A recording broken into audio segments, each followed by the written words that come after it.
640 pronta per la fine dell'anno e riapertura entro la primavera del 2016. Sono ripresi infatti i lavori della strada statale nell'area compresa tra Contrada Gasena ed il rifornimento dell'Erg. Dopo il rallentamento degli interventi e la pausa estiva, i cantieri dell'Agrigentino per il raddoppio del secondo maxilotto della strada statale 640 Agrigento-Caltanissetta sono ripartiti. È quanto conferma l'ingegnere Calogero Abissi, direttore tecnico del gruppo CMC di Ravenna, che sta eseguendo i lavori. Un intervento definitivo che dovrebbe essere completato entro la fine dell'anno, tempo permettendo, se le condizioni, cioè meteorologiche, saranno favorevoli e le piogge meno incessanti, con ulteriori disagi per gli automobilisti.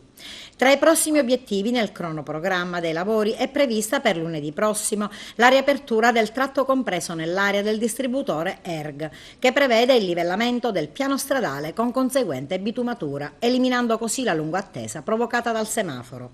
Ed in contemporanea saranno completati gli interventi al cavalcavia di Gasena. Notizie rassicuranti confermate dai cantieri in attività. In tiratura d'arrivo anche il tratto stradale che consente l'accesso alla 640, provenendo dalla statale 189 e dalla 122. Anche in questo caso i lavori dovrebbero essere ultimati entro la fine del 2015. Previsto ancora per i prossimi mesi del 2016 i lavori di completamento del rettilineo di Contrada Noce a Racalmuto. Buone speranze quindi per gli automobilisti che avranno finalmente il piacere di percorrere con tranquillità la superstrada, evitando rischiose deviazioni, cambi di segnaletica e direzionali continui.